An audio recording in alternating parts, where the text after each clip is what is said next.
जय श्री राम। भारत माता की जय। हर हर महादेव। कल एक बात सामने आई है जो कि तिरुपति बालाजी में फिश ऑयल और बीफ का चर्बी मिलाकर प्रसाद बनाया जाता है। तो ये बात बहुत ही शर्मनाक, घटिया और बहुत बड़ा अपराध है। ये काम जो तिरुपति बालाजी के मंदिर में करोड़ों श्रद्धालु पूजा पाठ प्रसाद ग्रहण करते हैं, उनको इस बात से बहुत बड़ा चोट लगा है।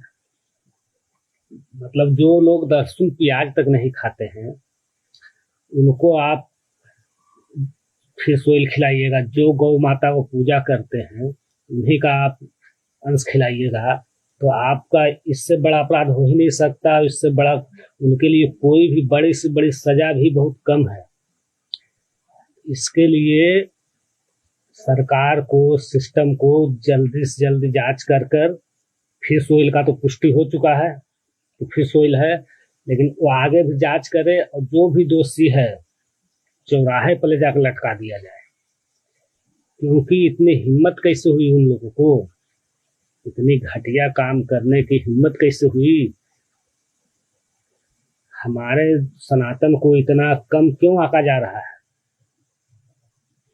इसके लिए सभी को विचार करना है और दोषी को बोला जाए कि फांसी की सजा बहुत कम है उसके लिए। ऐसी सजा दी जाए कि आगे से सनातन का बार बार अपमान करने और मजाक उड़ाने और सनातनी को धर्म भ्रष्ट करने का जो प्रयास किया जाता है, ऐसा दुस्साहस कोई नहीं करे। क्योंकि बहुत हो गया है, अब बहुत हो गया, बहुत ज्यादा हो गया। अब इससे ज्यादा कुछ हो नहीं सकता है। आप लोग ये पूरा वीडियो देखिएगा, जरूर देखिएगा। अच्छा लगे या खराब लगे, थोड़ा सा आप टाइम निकाल के देख लीजिएगा, क्योंकि जरूरी है। ये बिल्कुल जरूरी है। हल्के में लेने के चलते ही जो मात्र सृष्टि में एक धर्म है, सनातन धर्म से सृष्टि चलता है, इसको बहुत छोटा रूप से बताया गया है।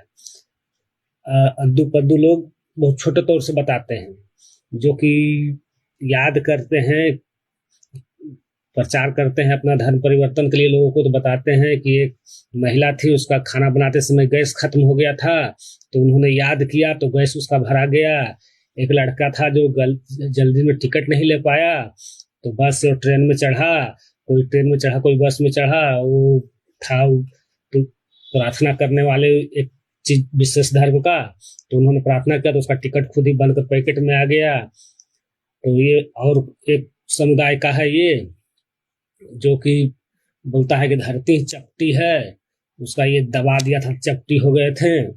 तो ये लोग अपना प्रभाव बढ़ा लिया, जो कि जिसका कि ना ही कोई फैक्ट से कोई लेना देना है, ना ही इसमें कोई पद्धति है जीवन शैली का, ना ही प्राकृतिक से कुछ लेना देना है, विज्ञान से कुछ लेना देना है। तो ये लोग आपका जो सिस्टम एक धर्म है उसको छोटे तौर पर पेश करवा दिया, क्योंकि जो सनातनी लोग हैं वो हल्के में लेते रहे हैं।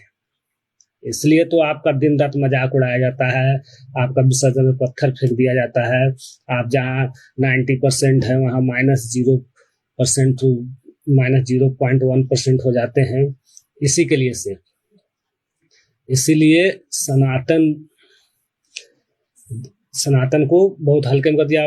इसको सीरियसली नहीं लेने का कारण है, आज ही देख लीजिएगा कि जो जहाँ गलत लोग होते हैं, जो अच्छे लोग को करने के लिए बहुत धूर्तता करते हैं, छोटी मोटी करते हैं। तो क्यों करते हैं? क्योंकि वो अच्छे लोग उसको इग्नोर करते हैं, लेकिन इग्नोर करने का टाइम नहीं है।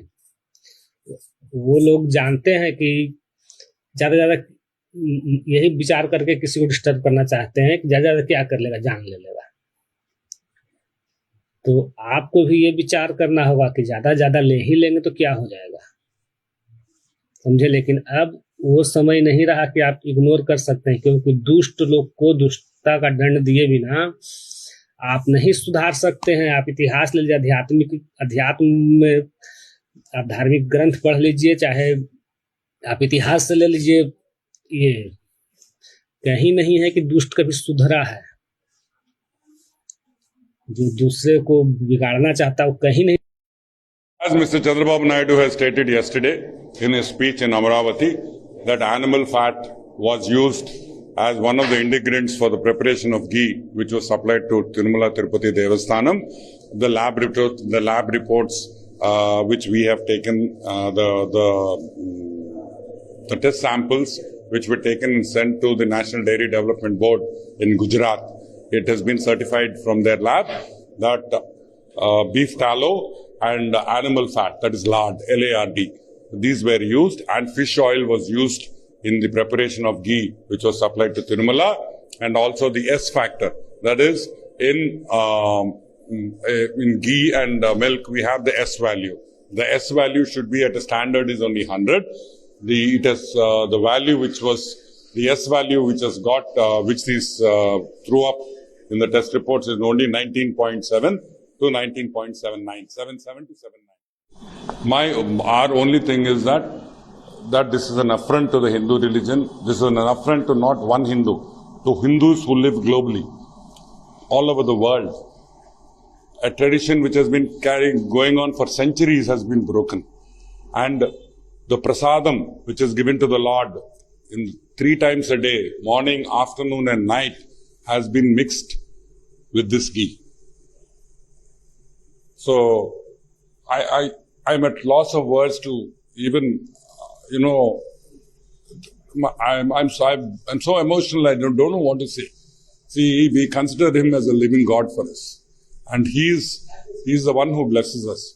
And the previous government has treated the way the Tirumala Tirupati Devasthanam has been run, the way it has been swindled, the way it has been looted, the way the traditions have been broken. I think this is the penultimate thing that they could have done. So we only hope that justice will be done and the Lord Govinda will bless us and forgive us for whatever mistakes have been committed. Thank you. अच्छाई को बुराई से खत्म करना चाहा, वो लोग कभी नहीं सुधरे हैं। आप अपना कंस ले लीजिए, रावण ले लीजिए, दुर्योधन ले लीजिए, चाहे फिर यहाँ मुगल ले लीजिए, अंग्रेज ले लीजिए, ये सब कभी नहीं सुधरे हैं। इन लोग जब लगा है, जब ये लोग हारे हैं तभी ये लोग सुधरे हैं। तो आपको जो भी हैं इसमें, तो उनको इसमें जांच करना चाहिए। उस मंदिर का जो ट्रस्ट है उसमें कौन कौन लोग हैं, कौन लोग उसमें है, जो कि किसके ऊपर जिम्मेवारी है, वो लोग को मानसिकता क्या है, उन लोग का पूरा डिटेल निकालना चाहिए। उसके बाद आपको इसको एकदम क्लियर कर लेना चाहिए। 10 दिन के अंदर, 1 महीने के अंदर इसको क्लियर कर लेना चाहिए कि आगे सच्चाई क्या है। अगर दोषी है, अगर ऐसा किया है, तो चाहे जो भी रहे उसको चौराहे और फांसी दे देना चाहिए।